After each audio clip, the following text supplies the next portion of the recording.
Saludos cordiales, especialmente a los televidentes de las islas de Tenerife, La Palma, La Gomera y El Hierro. Y también nuestro más cordial saludo a don José Carlos Francisco Díaz, economista. Don José Carlos, bienvenido. Muchas gracias. Es costumbre que recordemos a ustedes esa seña de identidad de Canal 8, un canal de capital 100% tinerfeño, canario, línea editorial pluralista, y estamos pues en cabeza de las televisiones locales por el apoyo que ustedes nos prestan. Bien, profesionalmente, el perfil, la actividad del señor Francisco Díaz, yo diría que se bifurca en 4 dimensiones. Habrá quien opine que pueden ser 8 y otros que 2 y otros que 1, pero a mí se me han ocurrido 4, ¿no? Por lo menos. Entonces, la primera tiene que ver con la formación continuada, ¿no? Don José Carlos se licencia en Ciencias Económicas y Empresariales en la Universidad de La Laguna a los 23 años, con grado de sobresaliente, 1983, y posteriormente, de inmediato, se especializa en Economía Monetaria y Financiera en el Banco de España, en Madrid, ¿no? Esto me lleva a hacer la primera de las preguntas, ¿no? Y es sobre la necesidad de estudiar sin término en aquello que se elige, claro. Bueno, realmente ahora, desde hace algún tiempo, ¿no?, se acuñó la frase de que lo que teníamos que hacer con las nuevas generaciones era enseñarles a aprender, ¿no? Y que lo importante no era tanto los conocimientos que se le daban, sino enseñarles a aprender de manera continua y a veces por ellos mismos, porque, entre otras cosas, la tecnología cambia las cosas tan rápidamente que lo que uno estudia por ejemplo, entre los 18 y los 23 años, que puede ser un periodo universitario, naturalmente a los 25, a los 30 o a los 40 años ha cambiado sustancialmente. Y es necesario que en ese periodo de vida laboral pues sigamos formándonos, sigamos aprendiendo y sigamos adaptándonos, ¿no?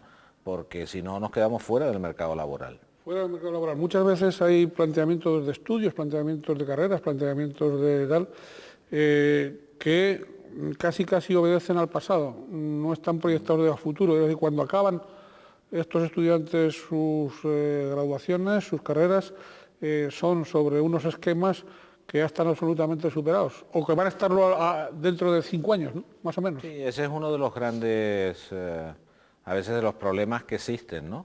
Que además es tan difícil planificar cuáles son los estudios que necesitamos hoy para los próximos 10 años, que por eso es tan importante que lo que tenemos que dar es habilidades y conocimiento para el aprendizaje continuo, porque realmente yo creo que los estudios que están se adaptan probablemente al mercado en alguna manera, pero seguro que hay grandes lagunas, pero yo tampoco sabría decir cómo se llenan esas lagunas. Lo único que podemos a lo mejor aventurar, y yo siempre lo digo cuando me han preguntado este tema, digo, mira, yo creo que lo único seguro es que el conocimiento y las habilidades informáticas son importantes y lo van a seguir siendo, y que los idiomas van a seguir siendo importantes. A partir de ahí, decir muchas más cosas, no me atrevo, es arriesgado, ¿verdad? Sí, o sea, es decir, más o menos instrumentalizaciones, vehículos de instrumentalización. Claro, es decir, que la gente que primero la actitud, yo creo que hay que formar en actitud y en aptitud, mejor dicho, en aptitud de estar deseoso de saber, de conocer y además estar deseoso siempre. Y pensar, ¿y cómo es posible, vamos a ver, cómo se le ocurrió a usted estudiar? Esto, es decir, fue casual, desde niño le podía el tema económico, se dedicaba a jugar en cosas. No, yo realmente, bueno, la familia son la mayoría pequeños empresarios, la generación de mi padre, y bueno, en casa sí que vivimos el mundo de la pequeña empresa, ¿no? Pero yo no lo tenía definido, ni tampoco me lo definieron, y probablemente el gusto por la economía como tal, yo creo que lo cogí fundamentalmente después de segundo de carrera, o así es cuando yo vi que aquello a mí me gustaba y me atraía y y bueno, ya estudiaba no por aprobar, sino porque me gustaba. Pero yo creo que los 2 primeros años, pues tampoco estaba muy seguro, ¿no? Como yo creo que le pasa a mucha gente. Supongo que eso es bastante generalizado, sí. Yo creo que sí, porque es difícil con 18 años, bueno, que uno tenga muy claro qué es lo que quiere ser y para qué está más apto, ¿no? Y todo este tipo de materias económicas, monetarias, financieras, no suenan en principio, digo, al común de los mortales, como áreas, como materias áridas, como poco atractivas, o no, o eso es por desconocimiento. Hombre, la economía se llamaba antes la ciencia lúgubre. Ciencia lúgubre. Sí, se ha denominado la ciencia lúgubre. Pero yo no creo porque sea una ciencia, entre comillas, porque hay muchos que no la consideran tal, ¿no? No la consideran ciencia. Yo creo que es una ciencia, pero es una ciencia social, no natural. Y entre las ciencias sociales probablemente es la más ciencia de todas, creo yo. Pero aburrida no es en absoluto la economía. Árida, ¿no? Pero esto es como, por ejemplo, para mí la biología molecular es árida, Ya. pero para el especialista o para el biólogo es apasionante, ¿no? Claro. De la misma manera yo supongo que para ellos la economía es una cosa árida y fea y para mí es apasionante, ¿no? Pero, ¿Llega a ser apasionante? sí, la economía es tan apasionante para el que le guste como puede ser para un especialista en traumatología los huesos o para, no sé, un nanotecnólogo descubrir algo. Es igual de apasionante. Uno se forma investigando, se forma también enseñando. Usted, de hecho, complementa su formación como profesor en el Departamento de Economía y Dirección de Empresas de la Universidad de La Laguna hasta 1987 y también simultaneándolo como asesor de la COE de Tenerife, ¿no? En esa etapa usted sigue, digamos, avanzando, profundizando en esas materias económicas. Bueno, realmente es que cuando yo más estudié, bueno, durante los 3 últimos años de carrera estudié bastante bien y luego estudié muchísimo cuando fui contratado como profesor por un tema de responsabilidad. A mí me contrató la universidad pues muy jovencito porque la economía monetaria la daba José Carlos Gómez Borrero, que era un doctor que teníamos aquí pero que estaba en excedencia del Banco Popular y se volvía como director general de la compañía de bolsa del Banco Popular y no había nadie que diera economía monetaria en La Laguna. Y bueno, me pidieron a mí que me contrataban, pero si me formaban economía monetaria. Y cuando yo estudié mucho, fueron esos años, sobre todo los 2 primeros, fue cuando estudié mucha economía, sobre todo economía monetaria, por un acto de responsabilidad, porque claro, le iba a dar clases a universitarios y yo había acabado de acabar, con lo cual sabía lo justo, ¿no? Pero me ayudaron mucho, tengo muy buen recuerdo de los alumnos, entre comillas, que por ejemplo en el primer curso eran casi todos ex compañeros míos, que por una razón u otra pues habían retrasado un año, algunos estaban trabajando, etcétera, y después yo les di clase, porque daba clase en quinto en economía monetaria, y no tengo muy claro aquel primer año si aprendí yo más de ellos o ellos de mí, pero fue muy fructífero, o sea, nos vino bien a todos, ¿no? Pero había una calidad humana tremenda entre los, ya digo, alumnos, que ahora son la mayoría colegas, ¿no? Sí. Yo entre los colegas siempre he oído que evidentemente en el proceso del profesorado la formación es mutua.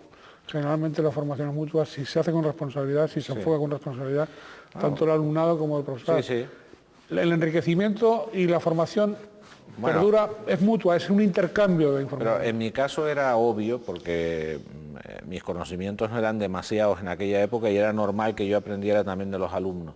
Pero por ejemplo ahora leyendo un libro que se llama Caída Libre, que es el último de Stiglitz, uno de los premios Nobel de Economía, y Stiglitz agradece enormemente a sus alumnos los conocimientos que le han dado para poder escribir este último libro. Y claro, eso lo dice un hombre que ha estado en tantos sitios y que además es premio Nobel y sigue aprendiendo de sus alumnos, ¿no? Bien, estamos de algún modo, para aquellos de ustedes que no conozcan, digamos más, don José Carlos Francisco es muy conocido, pero por si acaso hay algún despistado, ¿no? Entonces estamos dando perfiles de quién es él.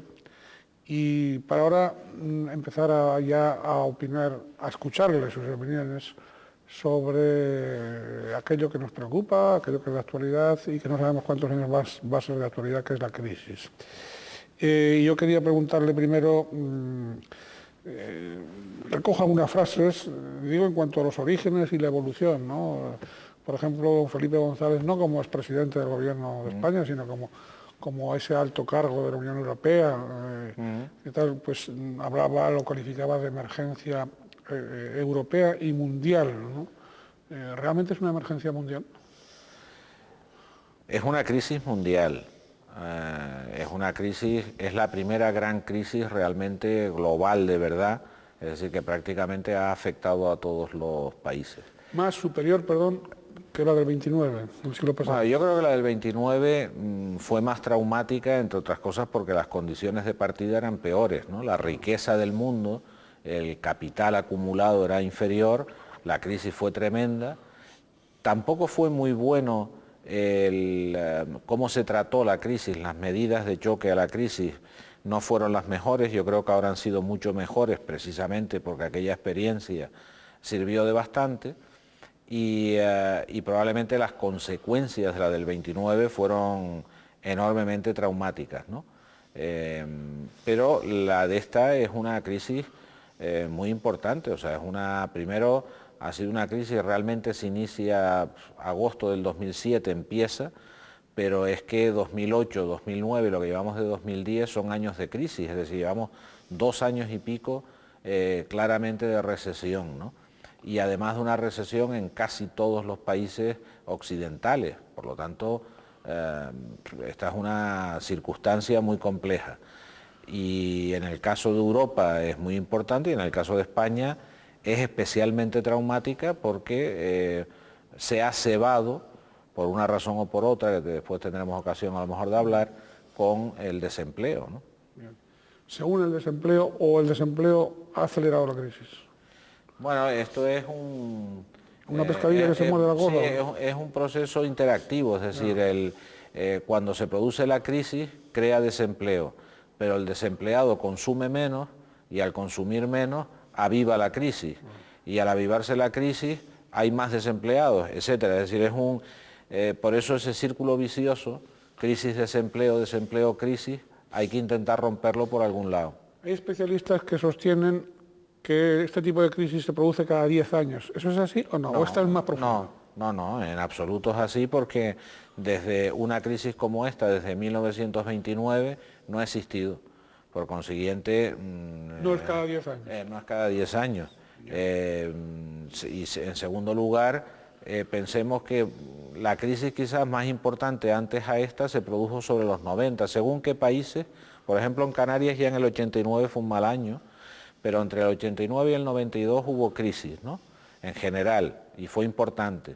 Después han habido otras crisis, pero de mucha menor dimensión. En el 99, cuando el baht tailandés cayó, arrastró otras monedas, y bueno, sí, hubo una pequeña crisis, claro, las tecnológicas, 2001, 2002, también se notó una pequeña crisis, pero nada que ver, absolutamente nada que ver con la que estamos viviendo.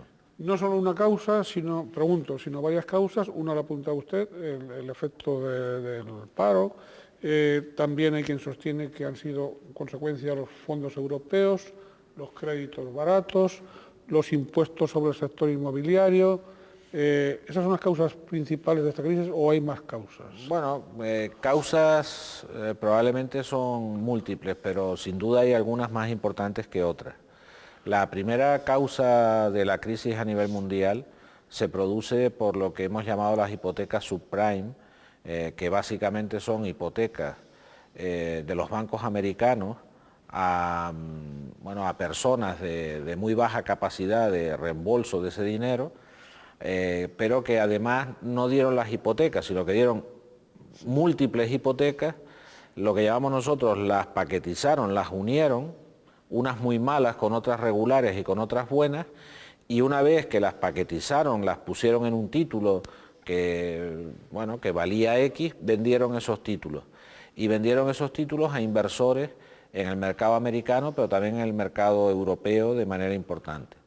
Y cuando se demostró que los deudores principales no podían pagar esas hipotecas, el sistema se empezó a desmoronar y los que habían comprado los títulos se dieron cuenta que ya no le iban a pagar y que los títulos no empezaban a valer muy poco. Y eso empezó a producir un problema en el sistema financiero.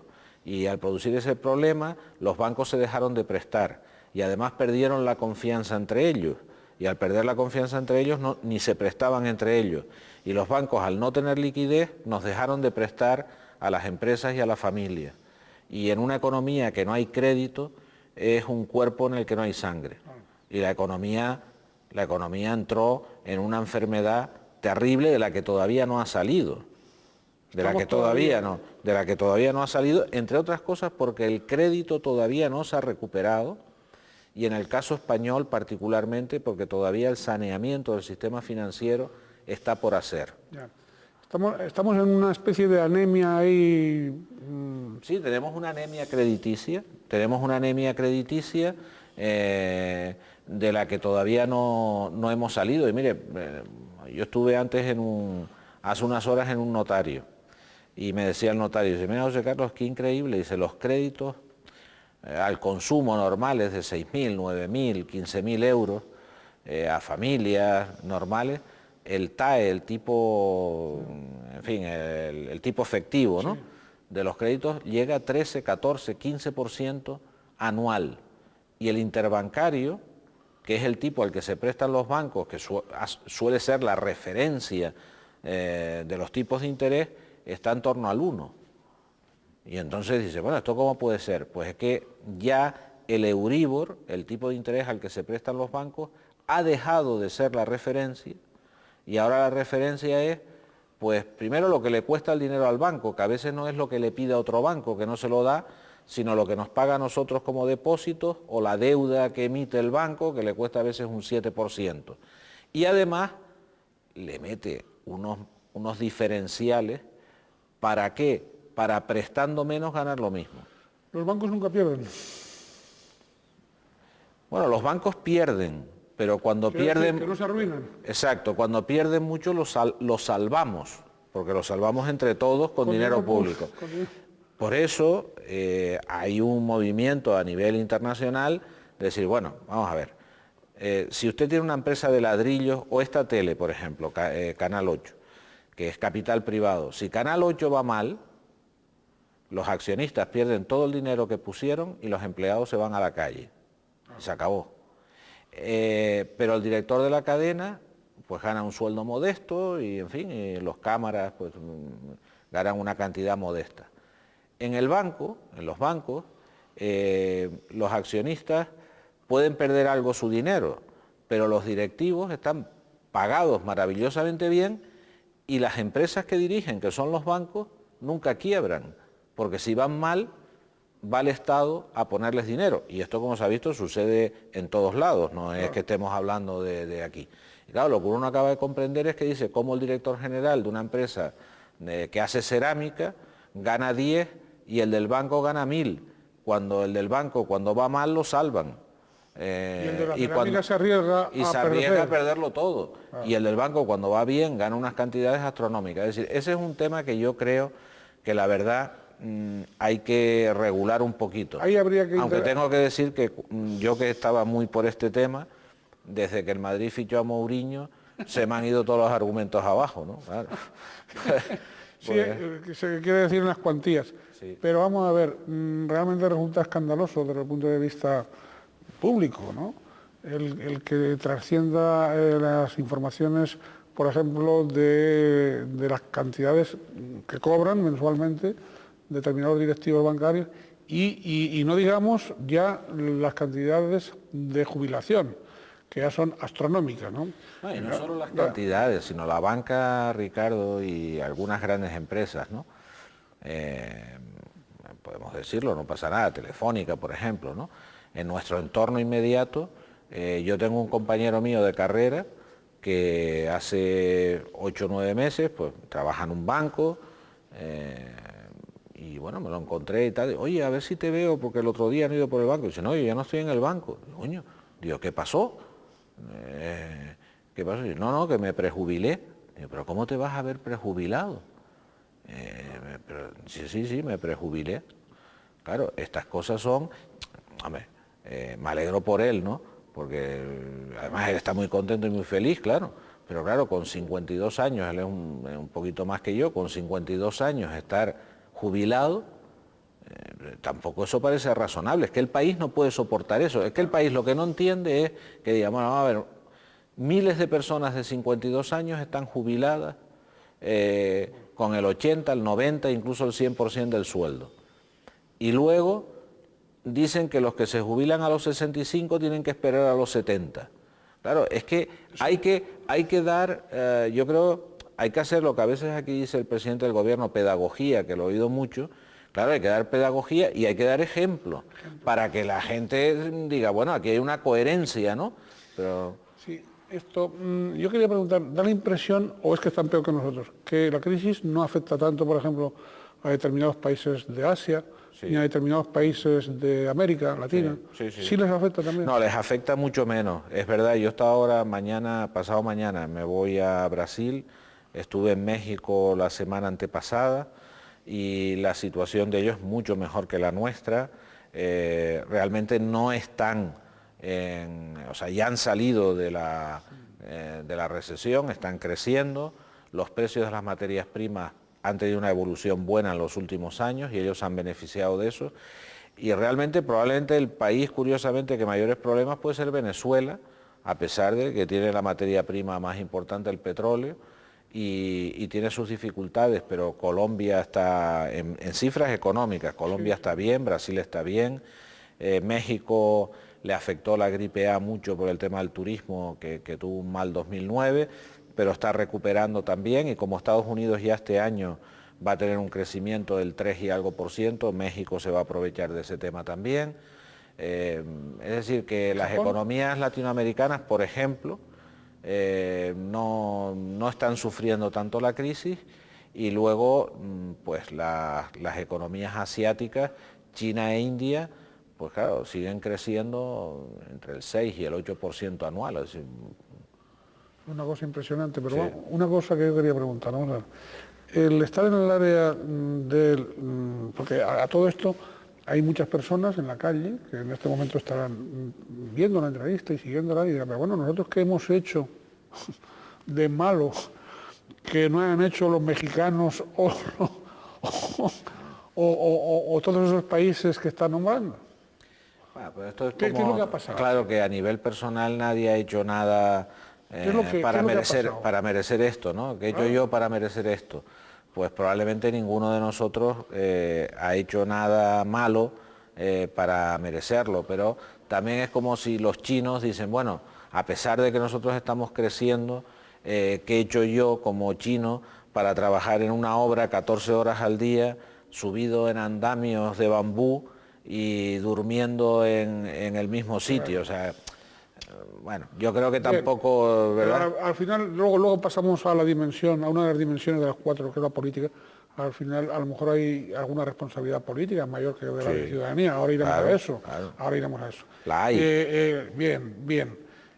El Reino Unido, porque quería preguntar, la relación de la crisis con la moneda, pues, y además le pregunto a un especialista monetario, con la moneda, en este caso el euro. Reino Unido fuera del euro, en el Reino Unido la crisis no es tan grave. Bueno, vamos a ver, en el Reino Unido la crisis fue importante. El año pasado, en el 2009, el Reino Unido tuvo un decrecimiento del PIB casi del 6%, más o menos. No sé si fue el 6,1, fue el 5 con largo, el 6. O sea que fue importante. Lo que pasa es que la caída fue fuerte, pero también se ha recuperado un poquito más rápido. En relación con la moneda, lo que hay que decir es que el euro para nosotros ha sido fantástico hasta ahora porque ha mantenido los tipos de interés muy bajos. Y eso ha sido bueno durante todo este periodo de moneda única.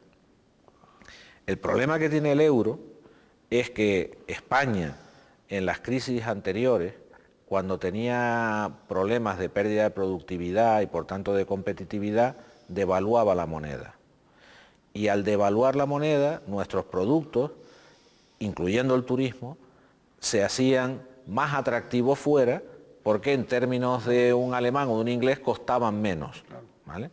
Entonces volvíamos otra vez un poco a animarnos la economía. Es verdad que eso creaba unos desequilibrios en la inflación, en los precios, que tenían tendencia a subir más, y por tanto también en los tipos de interés de la peseta, que eran más altos que los de otras monedas.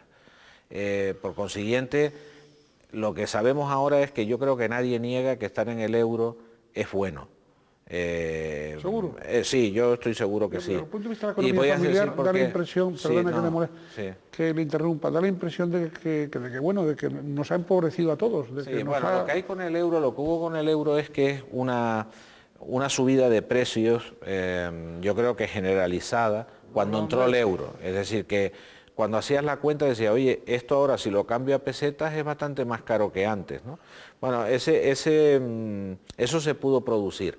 Pero lo cierto y verdad es que los tipos de interés en una economía son fundamentales. Si los tipos de interés están altos, no invierte ni Dios y no se crea empleo. Y los tipos de interés han estado muy bajos, se ha invertido mucho en España y se ha creado muchísimo empleo. Ahora se está perdiendo mucho, pero se creó muchísimo. Por tanto, el euro es buena cosa. Si yo ahora, usted imagínese que España tuviera la peseta y que tenemos la crisis en la que estamos. La especulación vendiendo pesetas en el mercado internacional hubiera sido brutal y hubiera puesto a la peseta por los suelos, con toda seguridad. Y la deuda española se hubiera puesto a un tipo de interés carísimo. Nadie querría comprar deuda en pesetas si no le pagan una barbaridad. Por tanto, el estar en el euro ¿da estabilidad? Da estabilidad sin duda ninguna. Y yo creo que esta crisis, estando en el euro, la vamos a pasar más suave, sin duda, que si no estuviéramos. ¿Ha habido tardanza en ese rescate a Grecia, como se ha dicho? Yo creo que sí, pero también hay que ponerse en el pellejo de los responsables de los distintos países y en particular de Alemania. Es decir, claro, es fácil decir, pero es que los alemanes tenían elecciones regionales que eran fundamentales y claro, los alemanes, también hay que entender a los alemanes, es decir, los alemanes están pagando todavía un impuesto que no me acuerdo ahora cómo se llama, que es un impuesto para los países del este, es decir, para su unificación. Su propia unificación. Para su propia unificación. Claro. O sea, los alemanes tienen, además de todos los impuestos que nosotros pagamos, de impuestos sobre la renta, de IVA y tal, además tienen un impuesto especial que es para el este. Y además ellos saben que son los grandes contribuidores netos al presupuesto de la Unión Europea, que por tanto ellos aportan más a la Unión Europea de lo que reciben. Y claro, ahora sabían también que en el rescate a Grecia, ellos eran pues, el país más fuerte y más grande, los que más dinero tenían que poner.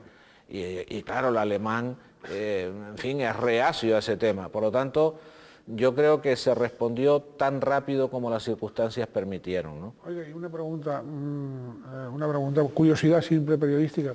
¿España, Italia, Portugal, Irlanda, están en situación de ser prestamistas de Grecia? Sí, hombre, están en situación. Nosotros, la verdad es que se ha prestado pidiendo deuda. Es decir, sí, claro, el dinero que nosotros le hemos dado a Grecia o el que le ha dado a Italia es porque se ha emitido deuda italiana o deuda española y con el dinero de los que compraron esa deuda se la ha dado a Grecia. Tampoco Alemania está para tirar cohetes, ¿eh? Es decir, es que, mire, en el último Economist de esta semana hay un artículo que decía, los gobiernos eran la solución, ahora son el problema. Y es verdad, la solución de la gran crisis en el 2008 eran los gobiernos, poniendo dinero para salvar a los bancos, planes de dinamización, en el caso español los 400 euros, los cheques no sé qué, el plan E, es decir, el gobierno era la solución para dinamizar la demanda y la economía. Ahora los gobiernos son el problema, oye, que se pueden, que tienen problemas, que muy importantes, ¿no? Entonces, eran la solución, los gobiernos son el problema ahora. La segunda dimensión de don José Carlos Francisco, la política, claro, él mismo se ha anticipado ya con esta mención a los gobiernos. Él, entre otros cargos, ocupa el de consejero de Hacienda, Presupuestos y Finanzas del Cabildo de Tenerife, 1987-91, vicepresidente de Asuntos Económicos, 91-95, consejero de Economía y Hacienda y de Sanidad y de Consumo del Gobierno de Canarias, etcétera, ¿no? Por lo tanto, ha tenido una relevancia política insular y de la comunidad autónoma muy relevante. Bien, metidos en política, no nos vamos a ir por... Voy a empezar con una anécdota, ¿no? Es decir, en algún sitio he leído que en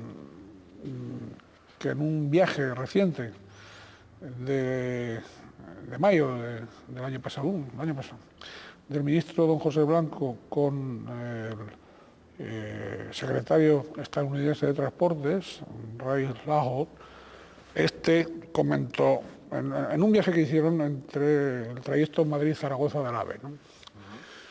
Ustedes son muy ricos, ustedes son... Pero qué ricos son ustedes los españoles, ¿no? Se quedó asombrado el ministro, secretario, para ellos, estadounidense de Transportes, al ver, evidentemente, ningún ferrocarril en Estados Unidos tiene la red de AVE que tenemos nosotros. Realmente, en el caso español, realmente ha habido gasto público desmesurado en asuntos que podían esperar o en capítulos superfluos y no tanto ha habido inversión en infraestructuras importantes. Bueno, normalmente el gasto en inversión en infraestructura es una parte relativamente pequeña de todos los presupuestos, de los presupuestos del Estado, de los autonómicos y de los ayuntamientos.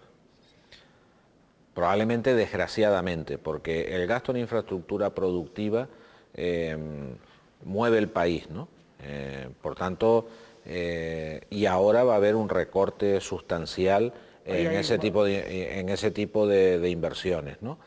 Hombre, lo que sí es verdad es que España, no solo por el tema del AVE, ¿no? Que yo creo que al final el AVE es una potencialidad de España, una vez que está puesta, es una potencialidad, porque es una red que está montada y que está funcionando de transporte hiperrápido, y esto disminuye los tiempos de ir a un lado y a otro y tal, con lo cual, una vez hecho, dice, oye, pues mira, una vez que está hecho, bien hecho está, ¿no? Pero nosotros lo que sí tenemos es mucho gasto, no en inversión, sino gasto en general. Parafernalia, más o menos. Bueno, parafernalia, o que a veces tenemos, mire, por ejemplo, yo no sé si nos damos cuenta o no, la sanidad. Por ejemplo, la sanidad en Canarias, sobre todo desde que fue transferida, me acuerdo de Santa Cruz, por ejemplo, estaba el ambulatorio de la Seguridad Social y una casa de socorro, 2 casas de socorro. Había una estructura, una infraestructura sanitaria pública muy pequeña. Comparémoslo con lo que hay ahora.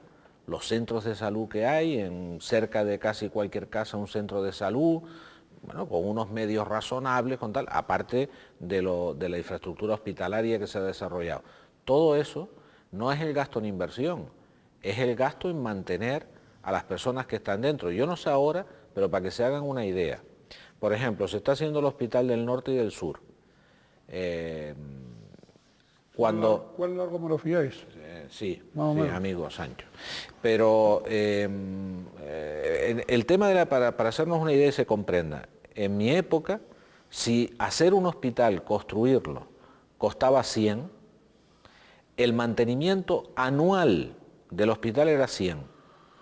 Es decir, que cuando decimos, no, hay una infraestructura que es muy cara, dice, no nos equivoquemos. Esa gran infraestructura que usted ve es lo más barato que hay, porque todo lo que va dentro, las personas, los sanitarios, los consumibles, lo tal, eso es cada año tanto como lo que costó la inversión. ¿Usted estuvo al frente del Hospital Universitario de Canarias? Sí, del año 87 al 91 fui presidente. Otra época. Sí, fue otra época. Bien, las medidas que, básicamente, las medidas anunciadas, aprobadas, convalidadas en el decreto ley, convalidado en el Congreso de los Diputados, esas 4 o 5 medidas básicas, ¿cómo las analiza? En resumen, había que tomarlas y el gran problema es que había que haberlas tomado un año antes, sin duda ninguna. Retraso. O sea, yo sinceramente creo que del discurso político que se ha dado, como siempre hay demagogia y todo el mundo quiere sacar renta, ¿no?, de una situación de esta, pero mi opinión es que las medidas son razonables y que la gran equivocación del gobierno es haberlas tomado tan tarde y tan poco meditadamente. O sea, podía haberlas tomado un año antes y haberlas pensado un mes más. No ha habido pensamiento, no ha habido... No se han tomado seguros, se han tomado muy rápido y bueno, el tema paradigmático fue el de los ayuntamientos, ¿no? Sale el decreto, los ayuntamientos a partir de ahora no se pueden endeudar y después por fe de ratas al día siguiente se dice que fue una equivocación que es a partir del 2011. Bueno, hay bastante improvisación, pero las medidas en general había que tomarlas. A mí particularmente me resultó extraño la congelación de las pensiones, porque es una medida que cuantitativamente no es tan importante. No es relevante. No es tan, hombre, son 1000 y pico millones, pero que no es, para lo que estamos hablando, no es la cuantía relevante, ni mucho menos, y sin embargo, políticamente tiene una enorme trascendencia. ¿Socialmente? Socialmente, sí, políticamente porque socialmente la tiene. Y la tomaron. Y yo he pensado que tal vez es porque querían dar una sensación de, oye, que esto es tan grave y tan importante que vamos a tocar hasta lo que parecía intocable, que era congelar las pensiones, ¿no? Que era intocable por el Pacto de Toledo. Sí, y porque ningún gobierno siempre las había actualizado y en fin, parecía que era, por ejemplo, cuando el Partido Popular hubo un año, no sé si fue el año 97 creo que fue, el Partido Popular congeló los salarios de los funcionarios, pero por supuesto no tocó las pensiones, las dejó evolucionar. Hombre, bueno, ahí parece que el gobierno quizás hizo un gesto de decir, oye, que esto va en serio, ¿no?, que esto es importante. Pero había que hacerlo y haberlo hecho mucho antes. Medidas anunciadas, discusiones. En el caso de Canarias, bueno, tenemos ahí esa polémica que hay. Por un lado, yo quería preguntarle ese enfrentamiento entre cabildos y gobierno, cabildos insulares, gobierno autónomo, siempre a cuenta de dinero, evidentemente. Sí. Todo como la gerencia. Siempre a cuenta de dinero. Eso podría ser evitable, ¿no?, si hubiera un mayor entendimiento. Eso, en tiempos de crisis, para la ciudadanía que lo esté pasando más o menos mal, el ver cómo se pelean es una mala imagen. Hombre, no es bueno, el enfrentamiento no es bueno, pero a veces es inevitable y en este caso, al escasear el dinero, no hay dinero ni para unos ni para otros, es escaso para todas las administraciones, ¿no? Y entonces hay una pelea, esto es, bueno, los hermanos se pelean por las gerencias, pues esto es más o menos lo mismo, se están peleando. La pelea está dentro del propio gobierno, es decir, el vicepresidente con el presidente en relación, no se han tomado medidas, que se sepa, se va a tomar, el vicepresidente y consejero de Economía y Hacienda, su cartera, la cartera que usted regentó en otros tiempos, sí, pues habla de reducir de 10 a 6 consejerías, en 2 plazos, en tal, sí. ¿Verdad? El presidente del gobierno dice que no, don Paulino Rivero dice que no, que de eso nada. ¿Qué puede hacer y qué debe hacer el gobierno de Canarias? ¿Qué debe hacer? Y dentro de lo posible. No, el gobierno como medidas complementarias de estas que ha tomado el gobierno del Estado. Bueno, el gobierno de las medidas del gobierno del Estado, que vienen a su vez del Pacto de Estabilidad en la Unión Europea, las comunidades autónomas también tienen unos compromisos de reducción de déficit que tienen que cumplir y de hecho el gobierno de Canarias ya hizo un ajuste es decir, un ajuste de gasto importante, tiene que hacer otro y está hablando el propio vicepresidente, Sí. que para 2011 el ajuste es en torno a 1.000 millones de euros. Y para que nos hagamos una idea, el presupuesto de la comunidad autónoma es un poquito más de 7.000 y pico millones. Bien. Pues de cada 7 hay que quitar uno. Y eso no es fácil. Eso no es fácil porque en educación y en sanidad tenemos ya pues prácticamente entre los dos 5 de esos 7 euros. De cada 7 euros 5 están ahí. Y no es fácil meter la tijera. Es decir, que el gobierno de Canarias tiene por delante también una tarea de ajuste complicada. Y no digamos los ayuntamientos que también están sometidos a unas restricciones financieras muy sustanciales, ¿no? Se habla de 260 y tantos mil parados en Canarias, con una economía sumergida que dice que supera el 29% del PIB. Se habla de dinero negro casi como en Grecia, oí el otro día, ¿no? Pero yo no sé de dónde salen esos temas, es decir... Eso tiene apoyo riguroso. No, es que si lo tuviera... No sería negro. No sería negro, estarían en la cárcel o con 20.000 actas de Hacienda, es decir, bueno, pueden ser datos indirectos que yo les doy yo no he visto todavía un estudio muy serio en ese sentido. A mí me parece una brutalidad y conociendo, hombre, uno está todo el día en la calle y está en fin, en las empresas y en los negocios.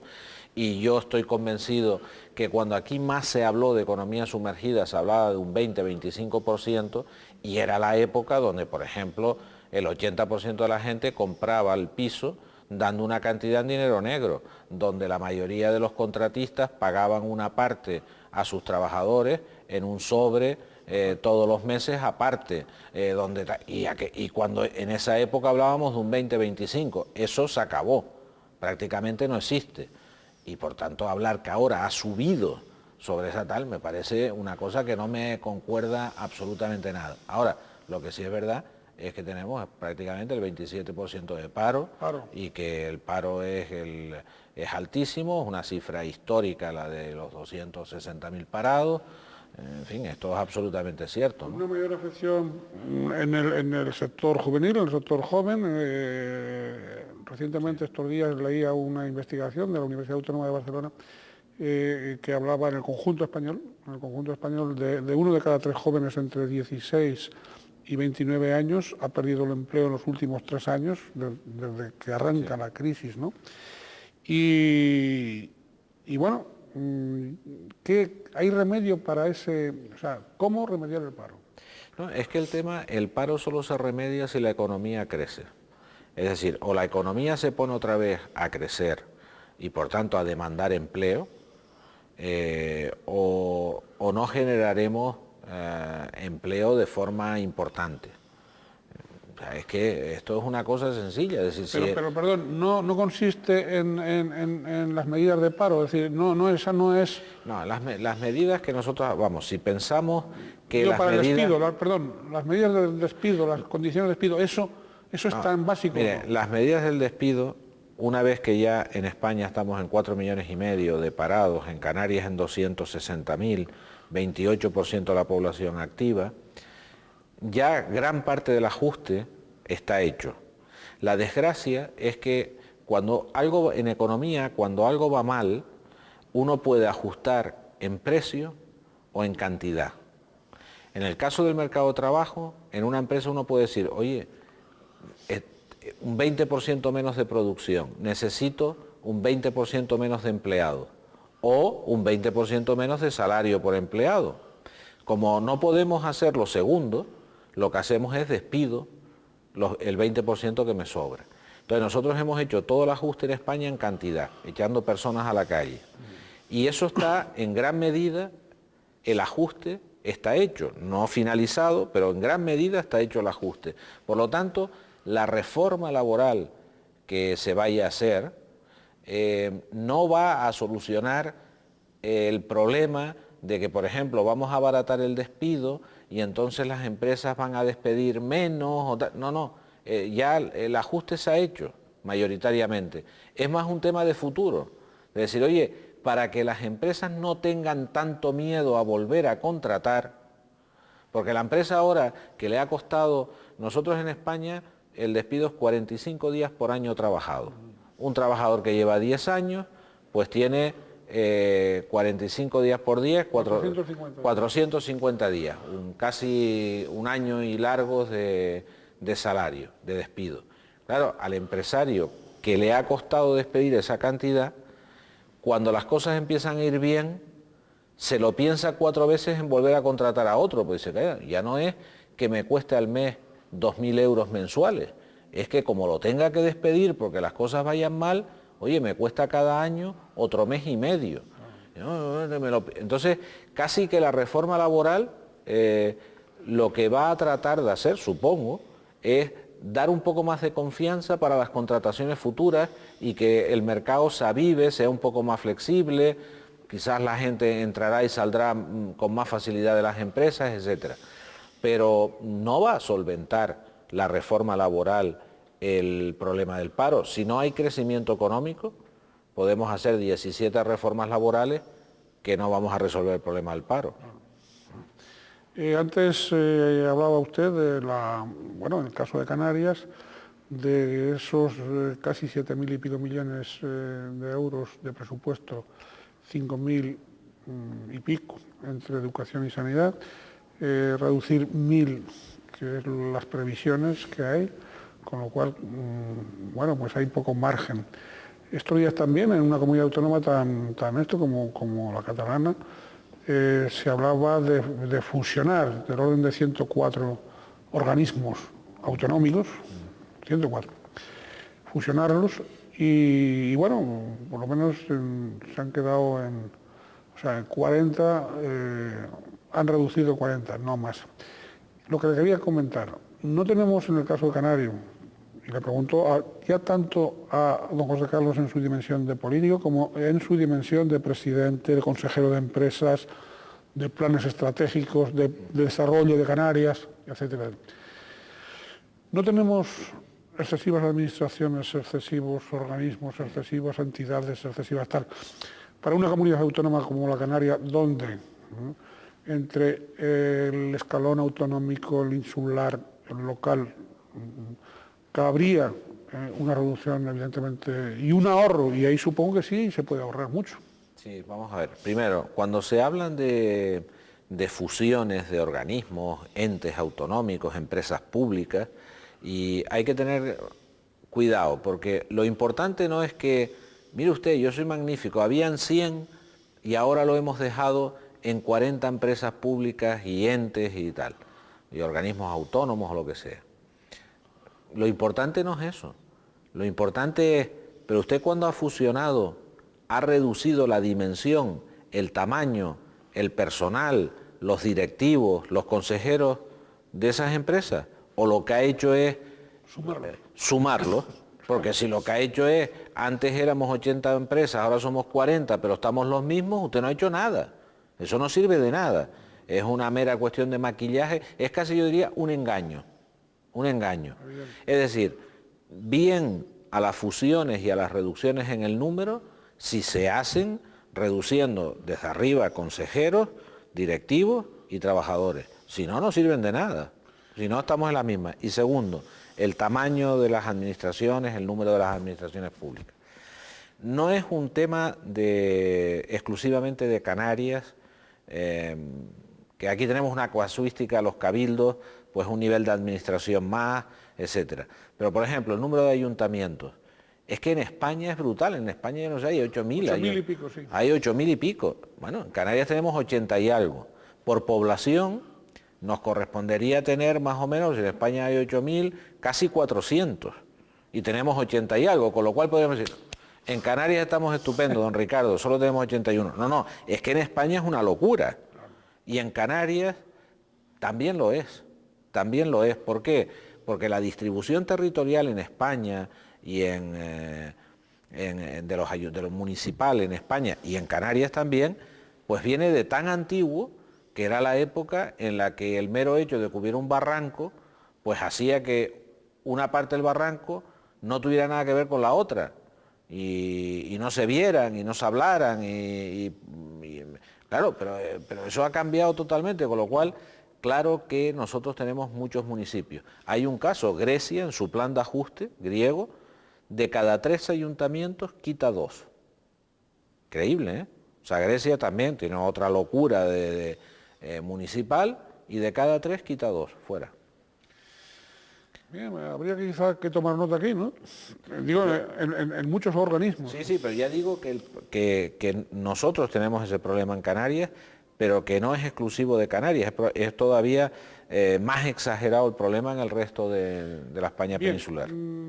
Básicamente, bueno, el CEO de Tenerife decía hace poco que ya el empleo se puede crear en Canarias a partir del segundo semestre de este año.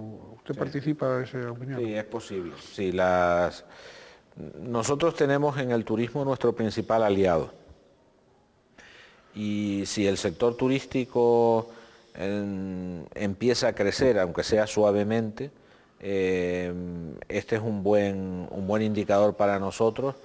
También tengamos en cuenta que Canarias en el último año es la comunidad que menos empleo ha destruido porcentualmente. ¿Pero por qué? Porque en el año anterior, hace 2, fuimos con diferencia la que más destruimos.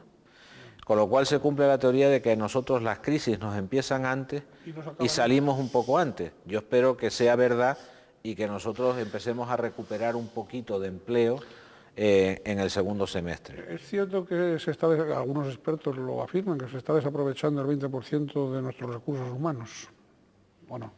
Que se está desaprovechando. Sí, que no se aprovechan los recursos humanos en Canarias. En Canarias tenemos un 27% de los recursos humanos que están en el paro. Eso para empezar a hablar. Es decir que...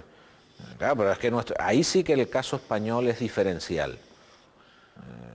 En ningún lado hay, o sea, 27% de paro es que yo no sé en qué región europea lo hay. Creo que realmente es así, es real.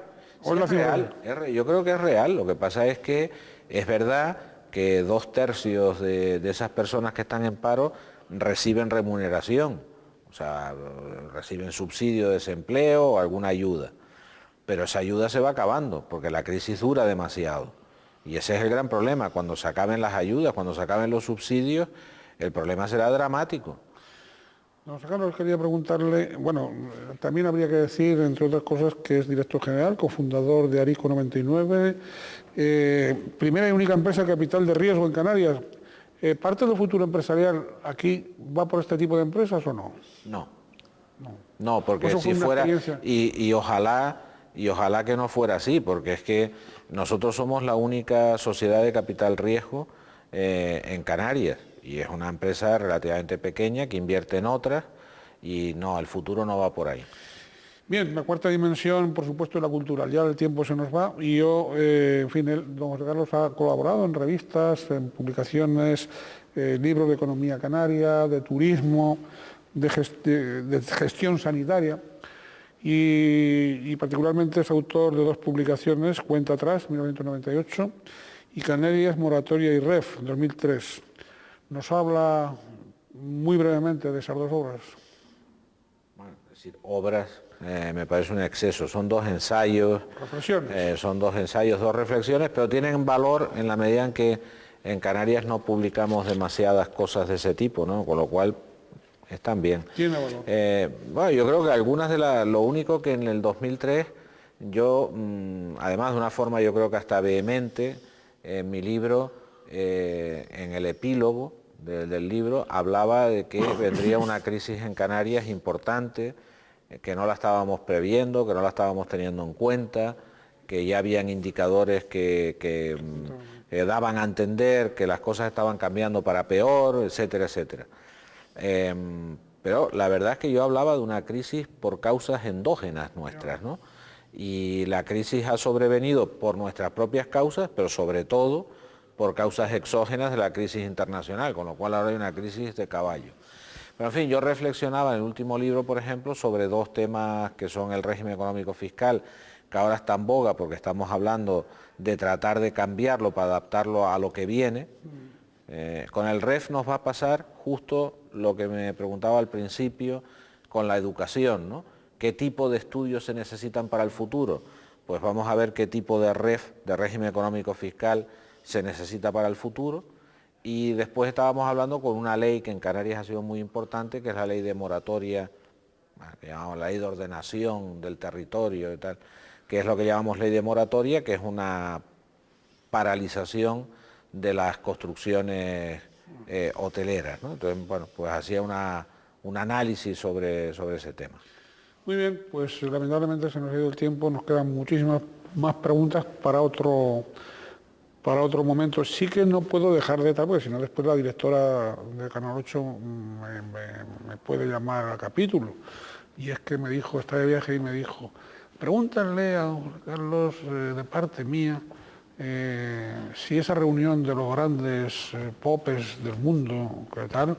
Nos va a solucionar el problema. ¿Cuál? La de Sitges, esa que hay en Sitges. Sí, nos va a solucionar el problema. Yo realmente el Club Bilderberg leí el libro, hace un tiempo salió un libro que se llama el Club Bilderberg y tal.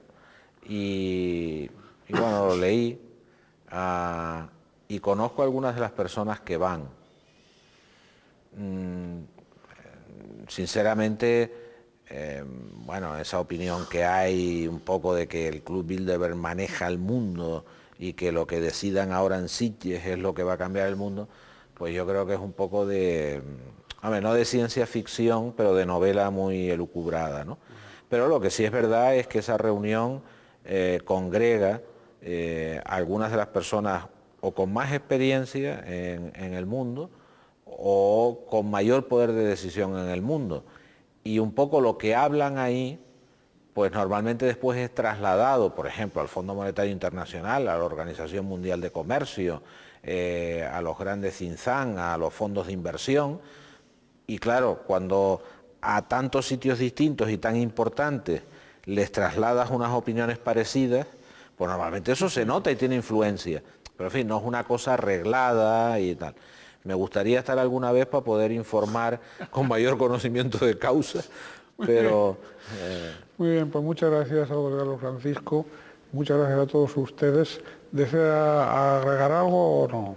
No, nada, daros las gracias y que cuando queráis, a ver si pronto nos vemos otra vez, ¿no? Muy bien, pues muchas gracias, sí quedan muchos temas pendientes. Y han visto ustedes, cosa que se agradece, como para hablar de temas que evidentemente nos tocan de lleno, no se ha ido don José Carlos Francisco por los cerros de Úbeda de los tecnicismos, sino que ha hablado en román paladino, en cristiano, y lo hemos entendido no casi todo, sino todo.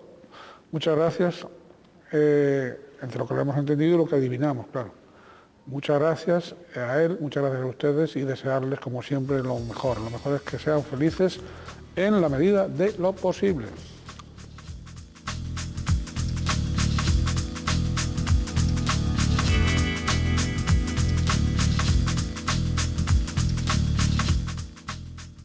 Yeah.